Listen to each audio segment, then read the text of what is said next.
Gospe in gospodje, v dvorano prihajata predsednik Republike Slovenije Borut Pahor in gospa Lidija Jerkič, predsednica Zveze svobodnih sindikatov Slovenije.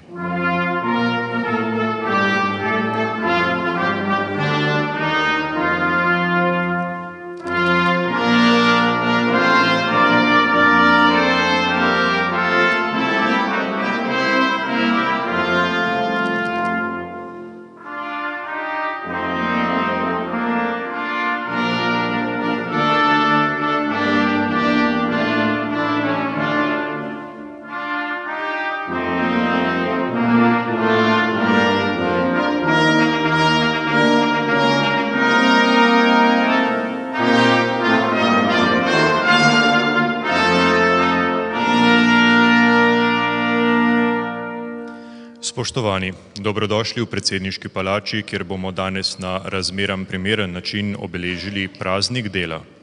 Državne praznike v predsedniški palači tradicionalno praznujemo na dnevih odprtih vrat, ki na pobudo predsednika Republike Slovenije Boruta Pahorja neprekinjeno potekajo od leta 2013. Zaradi razmer državni praznik tokrat praznujemo na drugačen način in zato se je predsednik Republike Slovenije odločil, da v palačo povabi gospo Lidijo Jerkič, predsednico Zveze svobodnih sindikatov Slovenije, s katero bosta ob prazniku dela nagovorila državljanke in državljane ter Slovenke in Slovence doma in po svetu. Spoštovana gospa Jerkič, vljudno vabljeni k besedi. Hvala lepa, lep pozdrav in najprej zahvala predsedniku za povabilo ob tem za delavce pomembnem prazniku. Žal letos praznik mineva v drugačnih okoliščinah in manjkrat slišimo zaigrano internacionalo, pa kljub temu sam praznik zaradi tega prav nič ne izgublja na svojem pomenu. Naj spomnim, da letos obeležujemo 130-letnico prvega proslavljanja praznika dela v Sloveniji. Ne samo na Rožniku, še v nekaterih drugih krajih so se zbrali ljudje in organizirano zahtevali, da se skrajša delovni čas, da se izboljšajo delovni pogoji in že takrat v prvem praznovanju praznika dela so tvegali, da jih bodo preganjali oblastniki, da jih bodo preganjali policaji, da jih bo preganjala vojska. To se sicer ni zgodilo, praznik pa je ostal v navadi in, kot sem rekla, ob letošnji 130-letnici nekoliko drugačen. Da bo tako drugačen, si še v mesecu januarju, ko smo v Zvezi svobodnih sindikatov začeli pripravljati prvomajske prireditve, nismo predstavljali. Želeli smo narediti drugačen praznik, želeli smo nekoliko obrniti navade zadnjih let, nekoliko zmanjšati pomen, ki je bil bolj v druženju kot v razumevanju 1. maja. Želeli smo se vračati k koreninam, virus pa nas je k tem koreninam resnično vrnil. V 130 letih, odkar delujemo organizirano kot tisti, ki zahtevamo spremembe v družbenem sistemu, se je seveda marsikaj spremenilo. 130 let nazaj je delovni teden trajal 100 ur. 40 ur je vendarle dosežek zadnjega stoletja. V Sloveniji smo na 40-urni delovnik prišli v času nove države. V tem času so se spremenile politične pravice delavcev. Ženske smo dobile volilno pravico. V tem času so bila uvedena zavarovanja, pokojninsko zdravstveno zavarovanje ni samo po sebi umevno in v nekaterih državah ga še vedno nimajo. Nekako smo uspeli priti do točke, kjer je zagotovljena vsaj pretežni večini prebivalstva varna zaposlitev, zavarovanje za primer brezposelnosti, zdravstveno zavarovanje, pa na koncu tudi pokojnina. Če smo z vsem skupaj lahko zadovoljni, bi rekla, da težko, zato teh 130 let pomeni samo osnovo za nadaljevanje vsega, a na kar nas v prihodnosti še čaka. In virus nam je pokazal, kaj nas čaka. Virus je opozoril na vse oblike zaposlitev, ki jih v Sloveniji imamo in ki niso vse varne. Opozoril nas je na to, da imamo v tem trenutku 1 200 000 ljudi, ki potrebuje državno pomoč. Že ta sama številka pove, da sistem ni pravičen. Opozoril nas je na to, da vsi iščemo zavetje države, takrat, ko se nam kaj zalomi, ko pa je to državo treba financirati, ko je treba plačevati prispevke in davke, pa nismo tako zelo enaki. Opozorila bi na to, da so delodajalci še v mesecu januarju opozarjali na intervencionizem države, da se država vtika v razmerja v zvezi z minimalno plačo in da naj gospodarstvo pusti pri miru.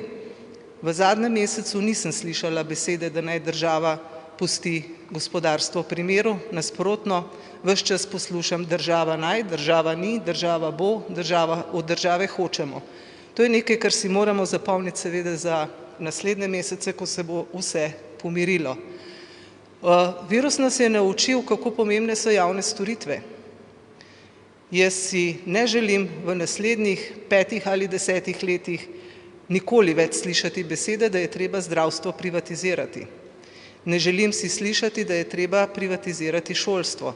Samo od javnih storitev je v tem trenutku odvisno naše zdravje, naše počutje in to je področje, kamor bo treba vlagati veliko denarja in nemudoma urediti seveda tudi oskrbo starejših. O tem smo se sicer pred krizo pogovarjali, ne pa prav dosti. Virus je naenkrat ustavil kapitalizem, za kar smo mislili, da se ne da. Virus je pokazal, kako hitro je mogoče skrajšati delovni čas, delati od doma.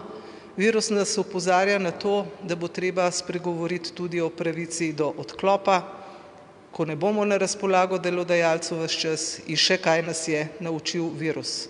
Upam, da nas je naučil in da čez 2 meseca ne bo več vse tako, kot je bilo. Ne glede na povedano, jaz čestitam vsem, ki vedo, kaj 1. maj, praznik dela, pomeni. Čestitam vsem, ki ta praznik čutijo kot svoj praznik in pa seveda tudi vsem tistim, ki bodo morda zaradi spregovorjenih besed na ta praznik gledali drugače. Živel 1. in 2. maj. Hvala, gospa Jerkič. K osrednjemu nagovoru ob državnem prazniku vljudno vabim predsednika Republike Slovenije Boruta Pahorja.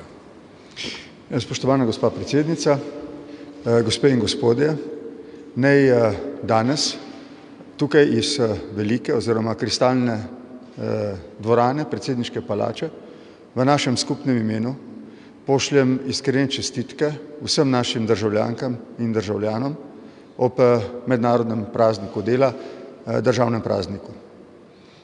Željo po lepšem, boljšem in pravičnejšem svetu jutri. Želel bi kratko spregovoriti o 3 stvareh. O državi, o socialni državi, o družbeni enakosti oziroma družbeni neenakosti in o nujnosti socialnega dialoga. Najprej o državi. Ne da bi se tako s predsednico prej dogovorila, sva očitno imela oba v mislih v današnji poslanici eno skupno sporočilo. Čeprav sem med tistimi, ki menijo, da ni potrebe za to, da bi se država dnevno vtikala v gospodarske zadeve, da je njeno temeljno poslanstvo, da ustvari makroekonomske pogoje za to, da je gospodarstvo konkurenčno, da je socialno tržno, da vladajo pravila, ki se jih morajo držati vsi in tako naprej, pa moram vnovič, zlasti 10 let po finančni krizi, v kateri je država znova odigrala pomembno vlogo, zdaj vnovič skupaj z vami spoznati, kako pomembna je država. In ugotoviti, da država ni tukaj samo zato, da ima vojsko ali policijo. Država je tudi socialna država, je pravna država. Vsi ti temelji so zelo pomembni za to, da ohranimo elemente pravičnosti, občutke enakosti, kar je tako zelo pomembno za legitimnost neke skupnosti in za to, da lahko kot skupnost ukrepa in rešuje probleme. Imamo torej socialno državo in zdaj vsi pričakujemo, da bo uspela nasloviti probleme, pred katerimi smo se znašli. Mislim, da je to nekaj, na kar smo lahko ponosni, to je del naše dolge tradicije In ne glede na spremembe, ki nas čakajo, sem prepričan, da je socialna država tudi del naše prihodnosti. Drugič, sestavni del socialne države je socialni dialog. Socialni dialog je mučen, je zahteven, mestoma je nemogoč, pa znova se vendarle socialni partnerji vračajo k njemu, ker v eni urejeni, demokratični državi, ki ima socialno-tržno gospodarstvo, brez njega ni mogoče dosegati nekega konsenza o temeljnih usmeritvah države na trgu dela in na trgu kapitala.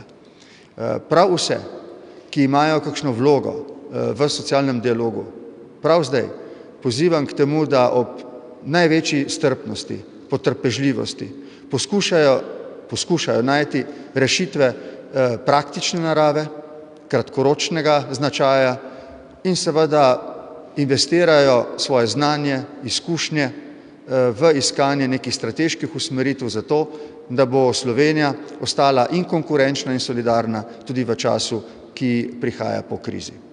Socialni dialog je del socialne države, oba elementa tega družbenega ustroja Slovenija pozna, je del njene tradicije in kot sem prej rekel za socialno državo, to velja tudi za socialni dialog.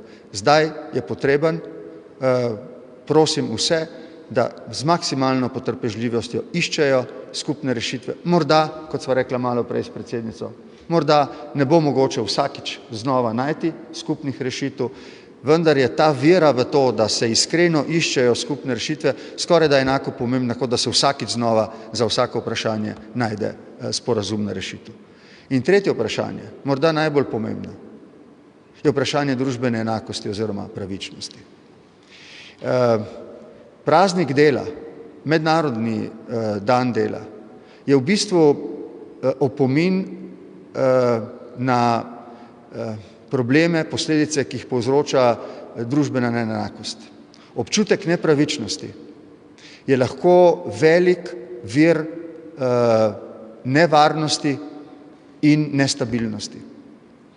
Zato se mi zdi, da je potrebno storiti vse za to, da omogočimo približno enake pogoje vsem, ne glede na socialne in druge razlike med nami, da razvijajo vse svoje talente in si omogočijo človeka dostojno življenje. Družbena neenakost je, v svetu je tako zelo velika, da lahko vidimo, kako 99% prebivalstva praktično razpolaga z enakim premoženjem kot vrhnji procent.